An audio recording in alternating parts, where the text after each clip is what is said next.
Hello everyone.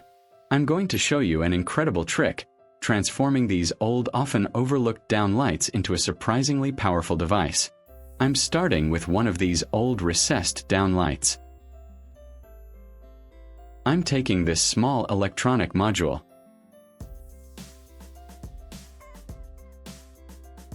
I'm cutting off the end connector from the white cable attached to the module.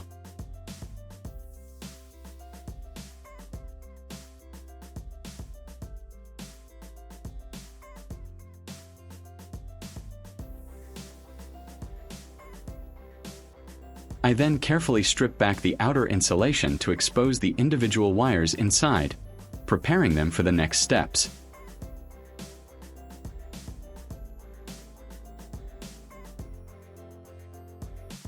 I'm further stripping the yellow and white wires, twisting them together to create a single conductor.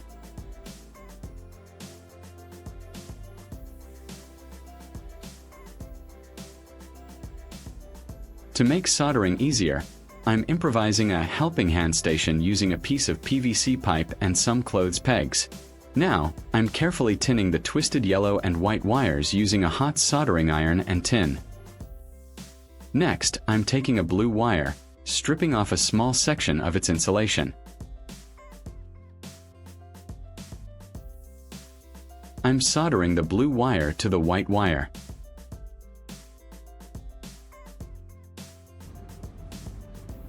A good solder joint is key here for reliable performance, so I'm taking my time to ensure it's properly bonded.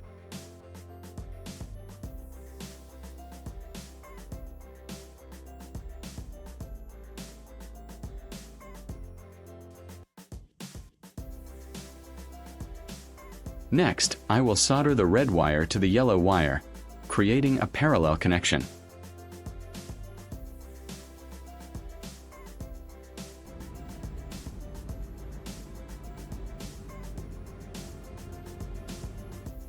This completes the wiring for the core component of our project.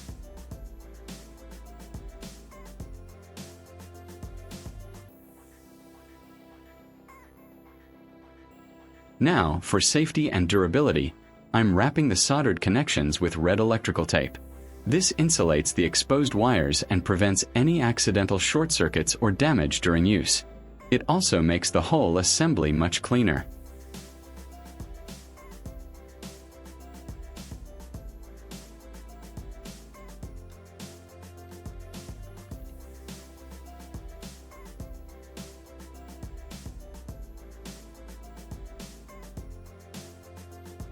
I continue to wrap the entire assembly with electrical tape, extending it along the wire to ensure all exposed areas are well covered. This is not only for safety but also to give the device a finished and professional look.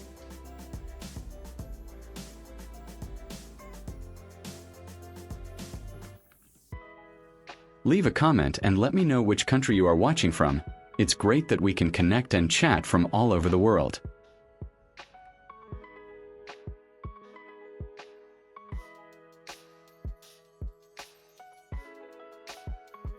After taping, I'm now carefully sliding a piece of heat shrink tubing over the entire wire assembly, ensuring it covers all the taped sections.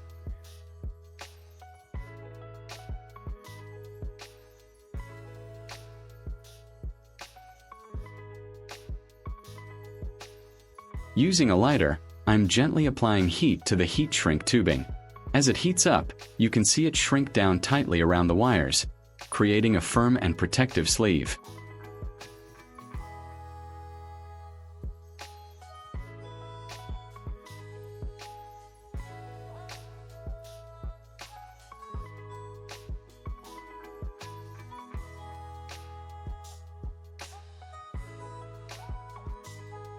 Once the heat shrink is applied, I strip the red and blue wires. These will be our final connection points for the power supply.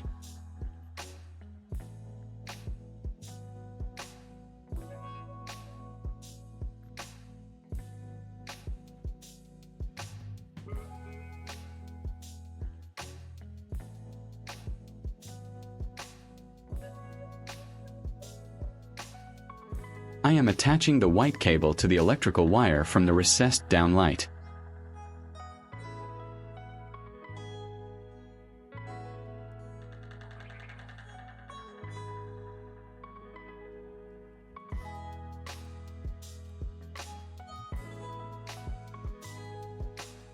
I'm carefully routing the red and blue wires through the existing openings in the housing.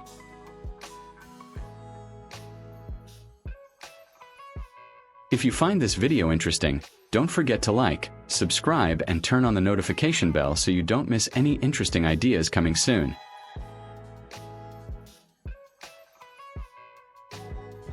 Next, I'm taking a standard electrical plug and unscrewing its casing.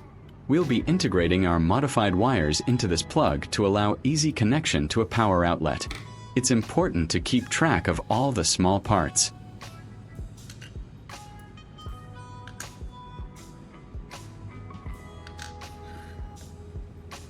I'm connecting the red wire from our assembly to one of the metal pins from the plug. I'm threading the wire through the terminal and tightening the screw to ensure a strong electrical connection.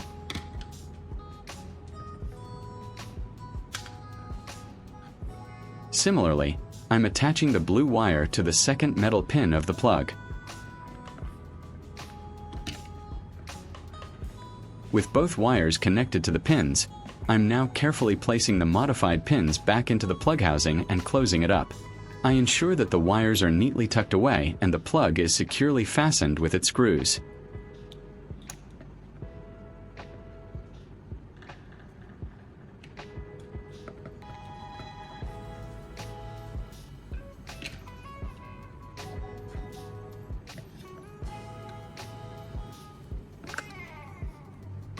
To create a stable base for our downlight, I'm attaching it to a small piece of wood.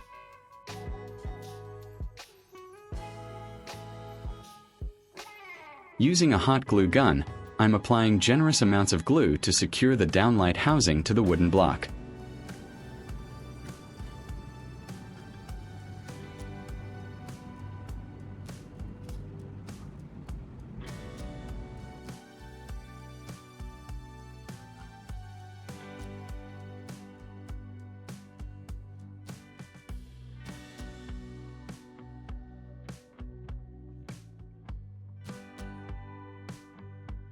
Now, I'm hot gluing the modified electrical plug to the other end of the wooden block.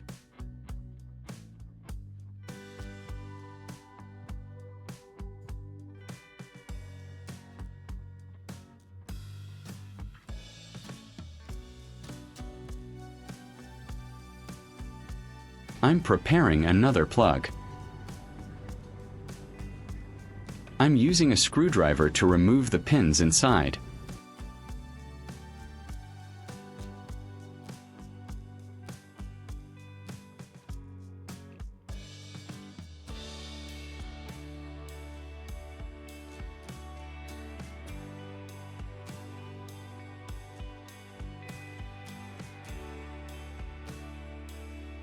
I'm stripping the ends of a white power cable. This cable will supply power to our entire setup.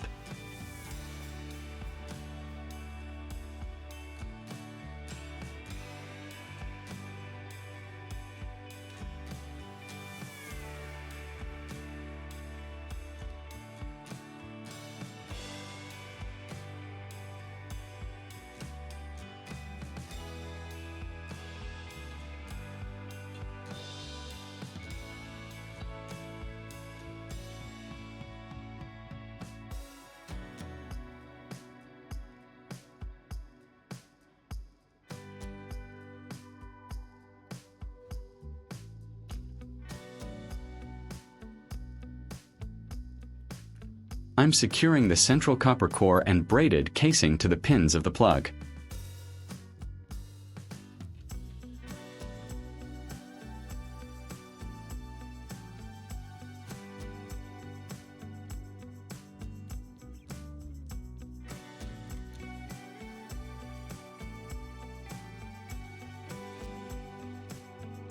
After connecting the wires, I'm closing the plug housing, making sure all the wires are properly positioned and the caps fit securely into place.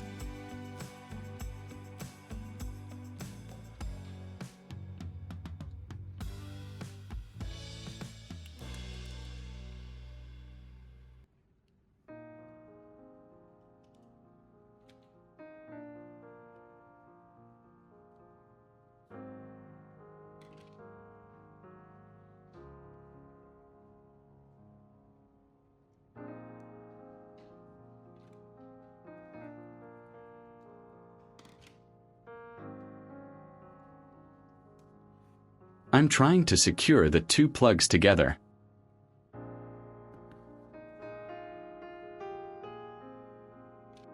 I'm preparing our coaxial cable by stripping off a section of the outer jacket and exposing the braided shield and the inner conductor.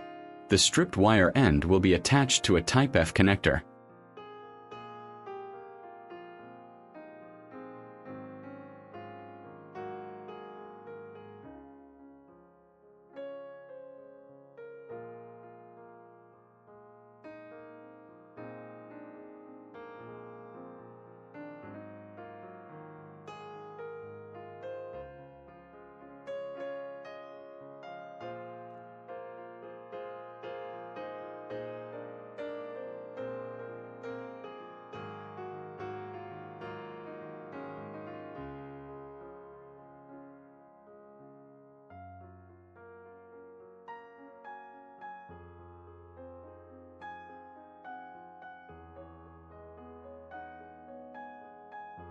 I'm attaching an L-shaped coaxial connector to this end of the cable.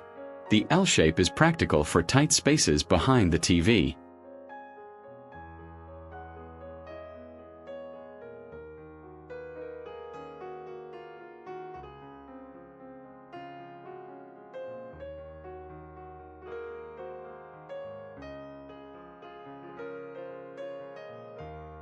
As you can see, without the antenna, the TV shows no signal. I'm connecting our homemade antenna to the TV. Watch closely.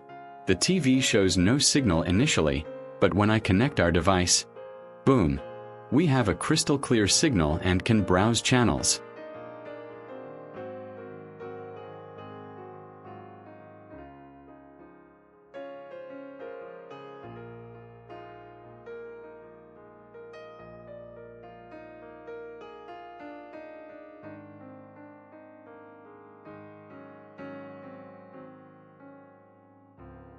You can see I'm effortlessly changing channels, with a perfect picture coming through.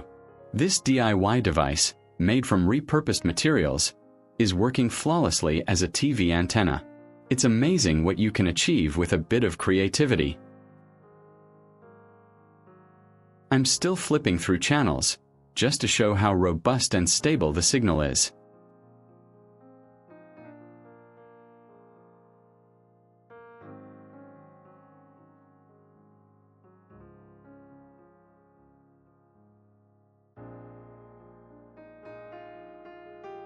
Just to really demonstrate its effectiveness, I'm unplugging our DIY antenna. As expected, the TV immediately shows a no signal message. This proves that our device is indeed responsible for the reception.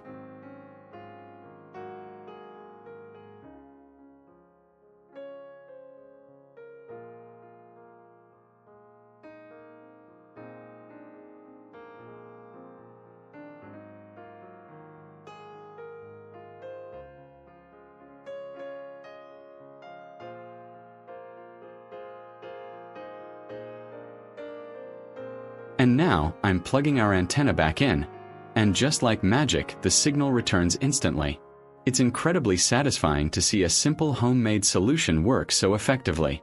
I'm switching through a few more channels to show that the signal is completely stable and reliable. Our amazing multifunctional TV antenna, made from a simple downlight and a few spare parts. If you enjoyed this project and found it inspiring, please give this video a big thumbs up, share it with your friends. Thank you for watching, and I'll see you in the next one.